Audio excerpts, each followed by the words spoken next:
Hello everyone, welcome back to this channel. आज के इस वीडियो में हम चैप्टर 9 जो है क्षेत्रीय संस्कृतियों का निर्माण, एनसीईआरटी हिस्ट्री का ये टॉपिक है क्लास 7th का। तो इनके जो इम्पोर्टेंट पॉइंट्स बनते हैं वो हम देखेंगे। तो वीडियो को पूरा देखिए और वीडियो को लाइक एंड शेयर कर दीजिए, चैनल को सब्सक्राइब कर लीजिए। तो शुरू कर लेते हैं। महोदयपुरम का चेर राज्य प्रायद्वीप के दक्षिणी पश्चिमी भाग जो केरल का एक हिस्सा है। महोदयपुरम जो है ये चेर राज्य का जो दक्षिणी पश्चिमी भाग है जो केरल का एक हिस्सा है, 9वीं सदी में स्थापित किया गया। ये बहुत इंपॉर्टेंट पॉइंट्स है डियर, इनमें से ही आपके एग्जाम में क्वेश्चन बन जाएंगे। तो ये पूरा आपको जो है नोट डाउन कर लेना है। संभवतः मलयालम भाषा इस इलाके में बोली जाती है। मलयालम ये भाषा है इस इलाके में बोली जाती थी। शासकों ने मलयालम भाषा एवं लिपि का प्रयोग अपने अभिलेखों में किया। मतलब इस भाषा का जो भी हम अभिलेख लिखते हैं तो वो इसी भाषा में लिखे गए। चेर लोगों ने संस्कृत की परंपराओं से बहुत कुछ ग्रहण किया। केरल का मंदिर रंगमंच जिसकी परंपरा संस्कृत के महाकाव्य पर आधारित था। मलयालम भाषा की पहली साहित्यिक कृतियाँ जो लगभग 12वीं सदी की बताई जाती हैं, प्रत्यक्ष रूप से संस्कृत की ऋणी है, यानी संस्कृत से ये ग्रहण की गई है। 14वीं शताब्दी का एक ग्रंथ है लीला तिलकम जो व्याकरण तथा काव्य शास्त्र विषयक है, मणिप्रवालम शैली में लिखा। ठीक है, तो मणिप्रवालम शैली में लिखा ये जो काव्य है इसका अर्थ है हीरा और मूंगा, जो यहाँ दो भाषाओं संस्कृत तथा क्षेत्रीय भाषा के साथ साथ प्रयोग की ओर संकेत करता है। ठीक है, ये भी एक काव्य शास्त्र है मणिप्रवालम। जगन्नाथपुरी आपको पता है उड़ीसा में है, जिसका पर्यायवाची विष्णु है। ये विष्णु का जो है ये मंदिर है जगन्नाथपुरी। आज तक जगन्नाथ की काष्ठ प्रतिमा जो है स्थानीय जनजातीय लोगों द्वारा बनाई जाती हैं। 12वीं सदी में गंग वंश के प्रतापी राजा अनंत वर्मन ने पूरी पुरुषोत्तम जगन्नाथ के लिए एक मंदिर बनवाने का निश्चय किया।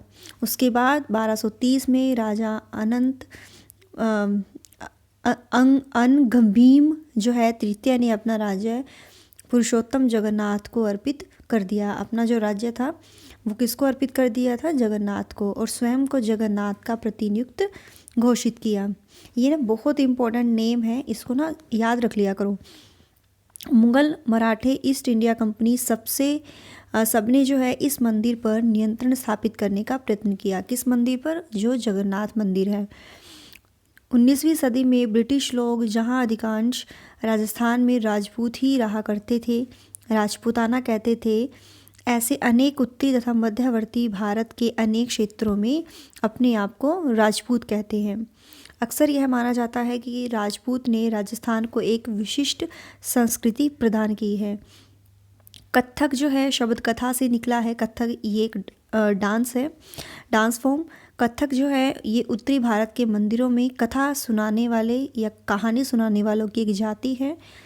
15वीं व 16वीं सदी में भक्ति आंदोलन के प्रसार के साथ कत्थक नृत्य शैली का रूप धारण करने लगा।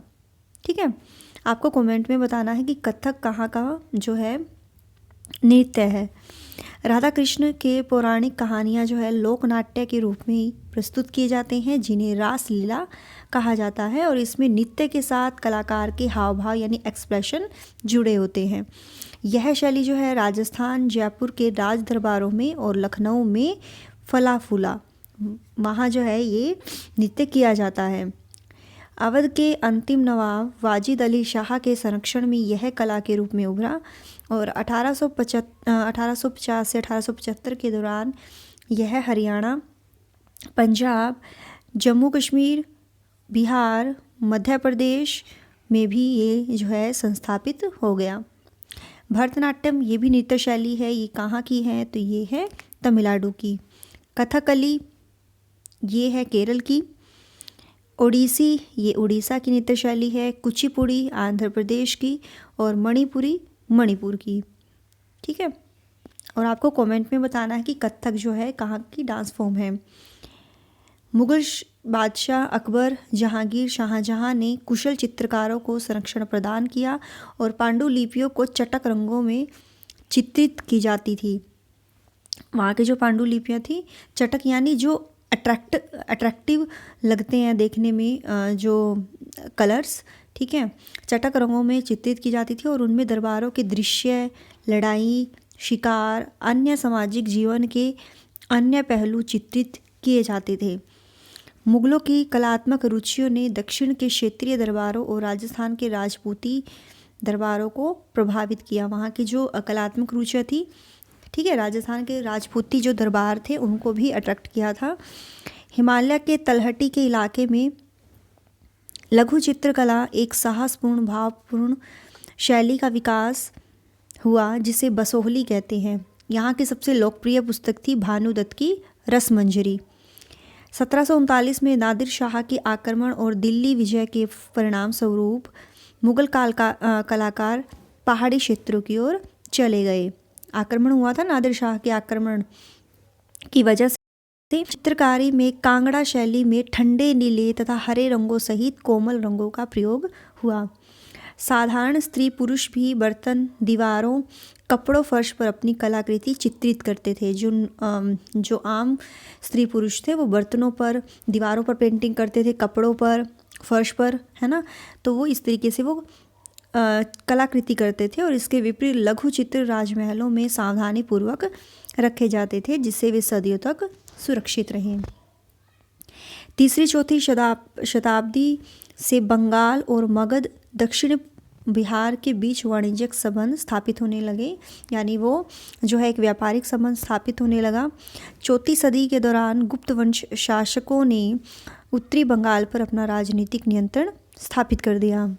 7वीं शताब्दी में चीनी यात्री थे हुनसांग ने पाया कि बंगाल में सर्वत्र संस्कृत से संबंधित भाषाओं का प्रयोग हो रहा है। 8वीं शताब्दी से पाल शासकों के अंतर्गत एक क्षेत्रीय राज्य का उद्भव हो गया। 14वीं से 16वीं बंगाल पर शासन रहा, सुल्तानों का शासन रहा था जो दिल्ली में स्थित शासकों से स्वतंत्र थे। 1586 में जब अकबर ने इस प्रदेश यानी बंगाल को जब जीत लिया तो उसे क्या है, सूबा माने जाने लगा। और उस समय प्रशासन की जो भाषा थी वो फारसी थी, लेकिन एक बंगाली जो है एक क्षेत्रीय भाषा के रूप में विकसित हो रही थी जो बंगाली लैंग्वेज थी। संस्कृत महाकाव्य शाब्दिक अर्थों में शुभ जो स्थानीय देवी देवताओं से संबंधित है। गौड़ीय वैष्णव आंदोलन के नेता श्री चैतन्य देव हैं। नाथ साहित्य में मेनामती, गोपीचंद्र के गीत, धर्म ठाकुर की पूजा से संबंधित कहानियाँ, परिकथाएँ, लोक कथाएँ और कथा गीत ये जो है संबंधित हैं। पीर जो है, पीर ये फारसी भाषा का शब्द है, अर्थ है आध्यात्मिक मार्गदर्शक यानी स्पिरिचुअल, एक हम कह सकते हैं मार्गदर्शन देना। बंगाल में 15वीं शताब्दी के बाद वाले वर्षों में मंदिर बनाने का दौर जो है जोर पर रहा और 19वीं शताब्दी में आकर ये समाप्त हो गया। मंदिर जो है आमतौर पर एक वर्गाकार चबूतरे पर बनाए जाते हैं और जिनके भीतर भाग में कोई सजावट नहीं होती थी। पश्चिमी बंगाल के बांकुरा जिले में विष्णुपुर के मंदिरों में ऐसी सजावटें उत्कृष्ट कोटि तक पहुंच चुकी थी। बृहद्धर्म पुराण बंगाल में रचित 13वीं शताब्दी का संस्कृत ग्रंथ है। बृहद्धर्म जो है ये पुराण है, बृहद्धर्म पुराण बंगाल में रचित 13वीं शताब्दी का एक संस्कृत ग्रंथ है जिसने स्थानीय ब्राह्मणों को कुछ खास किस्मों की मछली खाने की अनुमति दे दी। तो ये इस चैप्टर के बारे में था, ठीक है, जो अपने अपने एरियाज़ के जो कल्चरल है उसके बारे में उनका कैसा निर्माण हुआ था। I hope you like this video. और PDF चाहिए तो कमेंट कीजिए आप टेलीग्राम पर, आपको वहाँ पर PDF मिल जाएगी। So till then bye bye.